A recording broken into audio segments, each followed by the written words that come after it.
অন্তর্বর্তী সরকারকে আমরা বলি, বাংলাদেশের পানির ন্যায্য হিস্সা নিয়ে জাতিসংঘের কাছে যান। জাতিসংঘের তত্ত্বাবধানে সালিসি বিধান রেখে নতুন করে চুক্তি করতে হবে। তার জন্য জনগণকে ঐক্যবদ্ধ করেন। আমরা আজকে দেখতে পাচ্ছি অন্তর্বর্তী সরকারের দায়িত্ব ছিল সমস্ত আন্দোলনকারী শক্তিকে একত্রিত করে বিচার, সংস্কার, নির্বাচনের মধ্য দিয়ে জনগণকে ঐক্যবদ্ধ করে এক নতুন বাংলাদেশের যাত্রা তৈরি করা। কিন্তু আমরা অন্তর্বর্তী সরকারের অনেক কর্মকাণ্ডই দেখতে পাচ্ছি যেন বিভাজন আবার নতুন করে তৈরি হচ্ছে। ভারত এই দেশের নতজানু সরকার বসিয়ে, দালাল বসিয়ে তারা দিনের পর দিন আমাদের সমস্ত অধিকার হরণ করেছে। আমাদের সন্তানেরা প্রাণ দিয়ে বলে দিয়েছে এই রকম পদানত পররাষ্ট্রনীতি আর বাংলাদেশের মানুষ সহ্য করবে না। ভারতকে আমরা পরিষ্কার বলে দিতে চাই, বন্ধুত্ব আমরা রাখতে চাই ভারতের জনগণের সাথে। বন্ধুত্ব হয় মর্যাদার, সমতার ভিত্তিতে।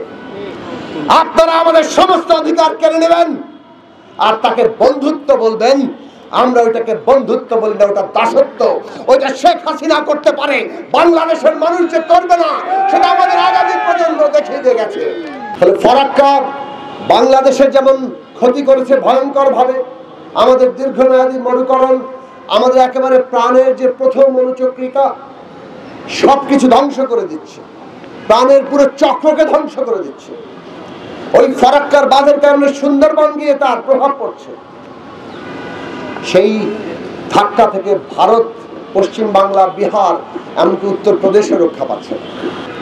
এই কতিপয় লোভী, কতিপয় সংকীর্ণ জাতীয়তাবাদী স্বার্থ, আধিপত্য বিস্তারের অস্ত্র হিসেবে যারা এইভাবে প্রকৃতিকে ধ্বংস করেছে, মানুষের জীবনকে ধ্বংস করেছে, তাদেরকে মানুষ পরাজিত করতে সক্ষম হবে। বাংলাদেশের গণ অভ্যুত্থান সেই শক্তি দেখিয়েছে। আমরা আশা করি পুরো দক্ষিণ এশিয়া ব্যাপী, বিশ্বব্যাপী মানুষের উত্থান এই প্রকৃতিকে রক্ষা করার নতুন উদ্দীপনা, নতুন প্রতিজ্ঞা নিয়ে সামনে আসবে। কিন্তু এইসব কথা এখন ভারত সরকার শুনবে না। কাজেই আমাদের সরকারকে, অভ্যুত্থানের সরকারকে পরিষ্কার পদক্ষেপ নিতে হবে। ভারত এই দেশের নতজানু সরকার বসিয়ে, দালাল বসিয়ে তারা দিনের পর দিন আমাদের সমস্ত অধিকার হরণ করেছে। আমাদের সন্তানেরা প্রাণ দিয়ে বলে দিয়েছে এই রকম পদানত পররাষ্ট্রনীতি আর বাংলাদেশের মানুষ সহ্য করবে না। ভারতকে আমরা পরিষ্কার বলে দিতে চাই, বন্ধুত্ব আমরা রাখতে চাই ভারতের জনগণের সাথে। বন্ধুত্ব হয় মর্যাদার, সমতার ভিত্তিতে। আপনারা আমাদের সমস্ত অধিকার কেড়ে নেবেন আর তাকে বন্ধুত্ব বলবেন। আমরা ওইটাকে বন্ধুত্ব বলি না, ওটা দাসত্ব। ওইটা শেখ হাসিনা করতে পারে, বাংলাদেশের মানুষ যে করবে না সেটা আমাদের আগামী প্রজন্ম দেখিয়ে দিয়ে গেছে।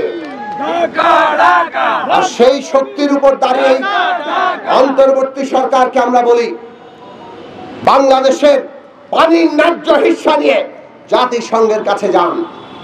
জাতিসংঘের তত্ত্বাবধানে সালিসি বিধান রেখে নতুন করে চুক্তি করতে হবে। তার জন্য জনগণকে ঐক্যবদ্ধ করেন।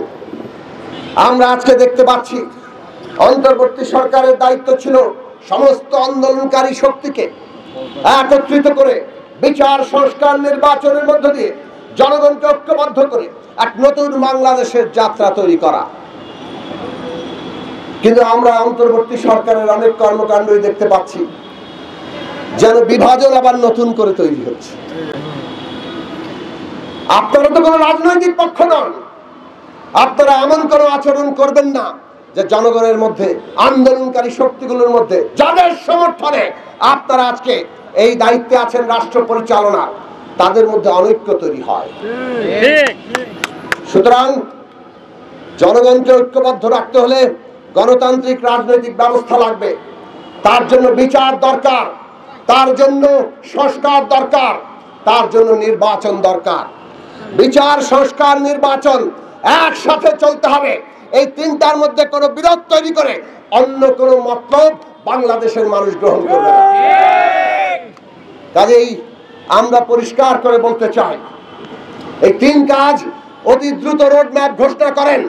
জনগণকে ঐক্যবদ্ধ করেন, আর ঐক্যবদ্ধ জনগণের শক্তির উপর দাঁড়িয়ে জাতিসংঘে যান, আমাদের নদীর পানির ন্যায্য হিস্সা আদায় করেন, মানুষ আপনাদেরকে স্যালিউট করবে।